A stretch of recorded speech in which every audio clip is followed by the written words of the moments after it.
Welcome to एग्जामपीडिया। आज है 6 मई 2020 और 6 मई 2020 से करंट अफेयर्स के जितने भी इंपॉर्टेंट क्वेश्चन हैं उन्हें हम इस वीडियो में डिस्कस करेंगे। तो चलिए शुरू करते हैं। पहला क्वेश्चन, हाल ही में मत कर फॉरवर्ड अभियान किसने शुरू किया है? तो इसका सही आंसर है बी, टिकटॉक ने।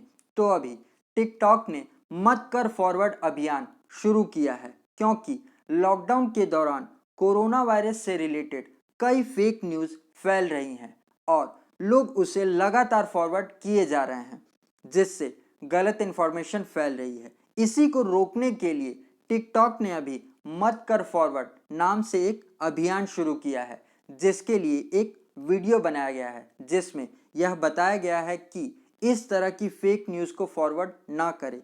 तो आप इसे याद रखिएगा कि मत कर फॉरवर्ड अभियान को टिकटॉक ने शुरू किया है। अब आगे बढ़ते हैं। हाल ही में वाडा ने संदीप कुमारी पर 4 साल के लिए प्रतिबंध लगाया है। वे किस खेल से संबंधित थी? तो इसका सही आंसर है सी, डिस्कस थ्रो। तो अभी वाडा ने भारतीय डिस्कस थ्रोअर संदीप कुमारी पर 4 साल के लिए प्रतिबंध लगाया है क्योंकि वे डोप टेस्ट में फेल हो गई थी। इसीलिए वाडा ने उन पर 4 साल का बैन लगा दिया है। अब वाडा के बारे में जान लेते हैं। तो इसकी फुल फॉर्म है वर्ल्ड एंटी डोपिंग एजेंसी। इसकी स्थापना 1999 में हुई थी और इसका हेडक्वार्टर मॉन्ट्रियल कनाडा में है और इसके प्रेजेंट टाइम के प्रेसिडेंट हैं विटोल्ड बंका। और गाइस, अगर ये वीडियो आपको अच्छा लग रहा है और आपके आने वाले एग्जाम के लिए हेल्पफुल है तो इसे लाइक और अपने फ्रेंड्स के साथ शेयर ज़रूर करिएगा। और अगर आप इस चैनल पर पहली बार आए हैं तो इसे सब्सक्राइब ज़रूर कर लीजिएगा। और अगर इन वीडियोज़ में आप कुछ ऐड करना चाहते हैं तो कमेंट करके ज़रूर बताइएगा। अब आगे बढ़ते हैं।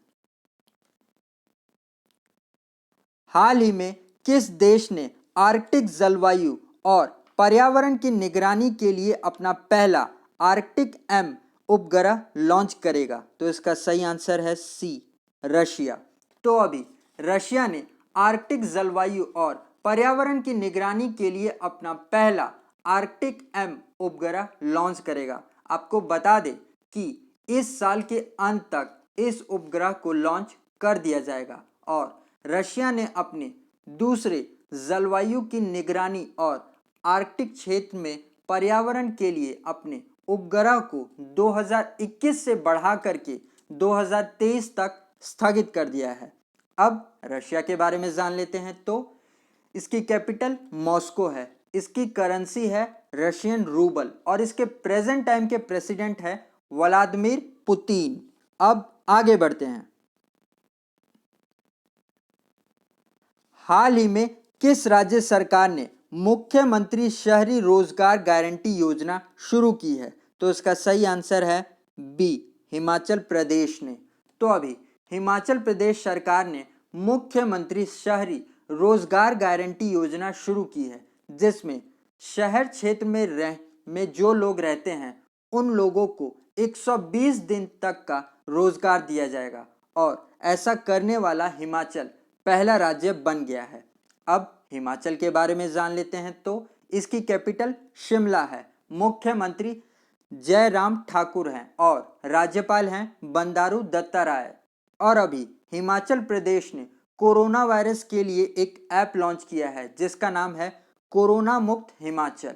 और हिमाचल प्रदेश सरकार ने कोरोना वायरस के केसेस को पता लगाने के लिए एक्टिव केस फाइंडिंग कैंपेन भी शुरू किया है। आप इसे भी याद रखें। अब आगे बढ़ते हैं। हाल ही में किसने कोविड-19 रोग पर एक मल्टीमीडिया गाइड कोविड कथा लॉन्च की है? तो इसका सही आंसर है सी, डॉक्टर हर्षवर्धन ने। तो अभी केंद्रीय स्वास्थ्य मंत्री डॉक्टर हर्षवर्धन ने 3 मई 2020 को कोविड-19 रोग पर एक मल्टीमीडिया गाइड कोविड कथा का शुभारंभ किया। कोविड-19 कथा, जो कि एक दिलचस्प और इंटरैक्टिव मोड में जनता को वैश्विक संकट पर समेकित और प्रामाणिक जानकारी प्रदान करने के लिए लॉन्च किया गया है। इस गाइड को 50वें department of science and technology के स्थापना दिवस पर लॉन्च किया गया है। अब आगे बढ़ते हैं।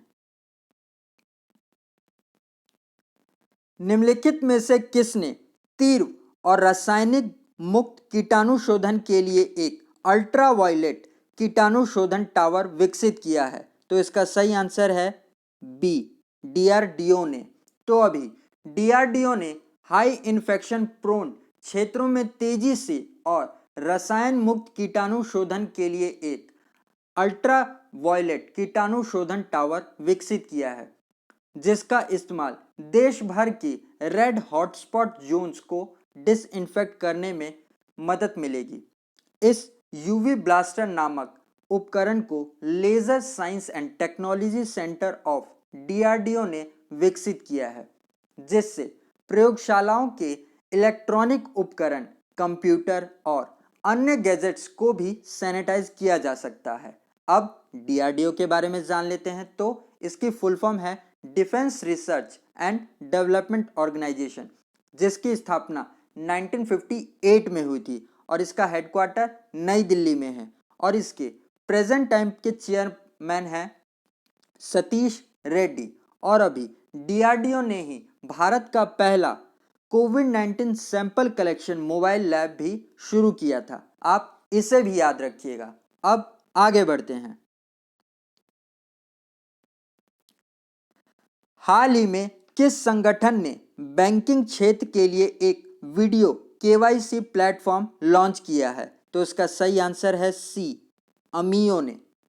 तो अभी अमियो, जो कि एक कस्टमर एंगेजमेंट टेक्नोलॉजी प्रोवाइडर है, उसने आरबीआई के नवीनतम दिशा निर्देशों के बाद भौतिक केवाईसी की आवश्यकता को समाप्त करने और व्यवसायों के लिए वीडियो आधारित केवाईसी शुरू करने की घोषणा की है, जिसमें ग्राहक को वीडियो केवाईसी करने के साथ एंड टू एंड समाधान और प्रक्रिया को पूरा करने की जानकारी दी जाएगी, जिससे बैंकिंग और फाइनेंशियल सेक्टर के 20% से तक केवाईसी कंप्लीशन ज़्यादा होंगे और 90% तक लागत कम खर्च होगी। और अमियो के चीफ एग्जीक्यूटिव ऑफिसर हैं बिशल लची रमका। अब आगे बढ़ते हैं।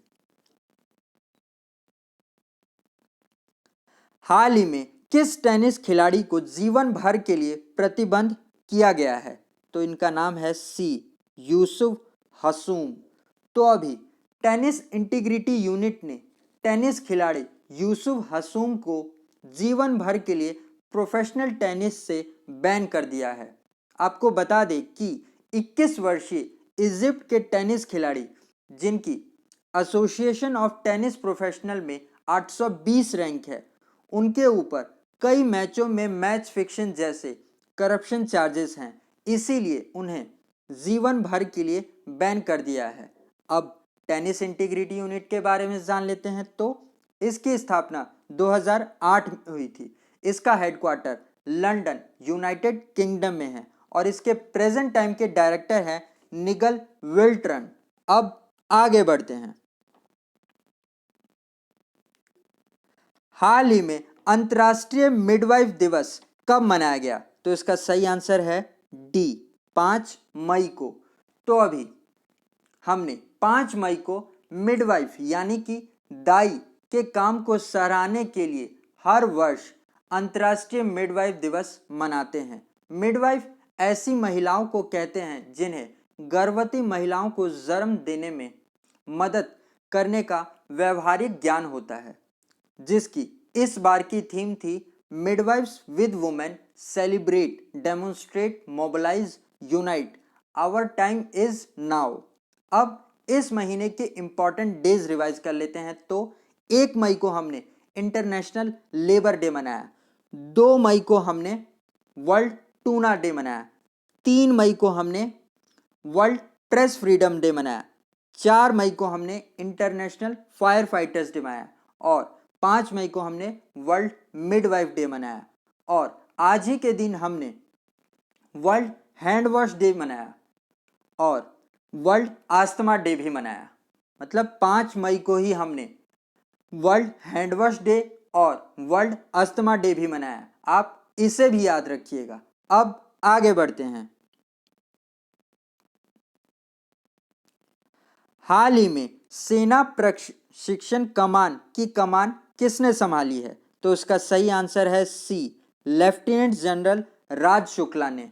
तो अभी लेफ्टिनेंट जनरल राज शुक्ला ने सेना प्रशिक्षण कमान यानी कि आर्मी ट्रेनिंग कमांड की कमांड संभाली है। लेफ्टिनेंट जनरल राज शुक्ला जो कि दिसंबर 1982 में रेजिमेंट ऑफ आर्टिलरी से कमीशन्ड हैं। अब आगे बढ़ते हैं। इनका नाम है के.एस. निसार अहमद। ये एक प्रतिष्ठित कवि थे। इनको पद्मश्री अवार्ड से भी सम्मानित किया गया था और ये कर्नाटक के थे और इनको कर्नाटक के सर्वोच्च अवार्ड से भी सम्मानित किया गया था जो कि है पेम्पा अवार्ड। और अभी हाल ही में इनका निधन हो गया। अब आगे बढ़ते हैं। और गाइस, अगर ये वीडियो और इस चैनल को सब्सक्राइब नहीं किया है अपने अभी तक, तो वीडियो की नोटिफिकेशन के लिए ज़रूर सब्सक्राइब कर ले। आज के लिए इतना ही।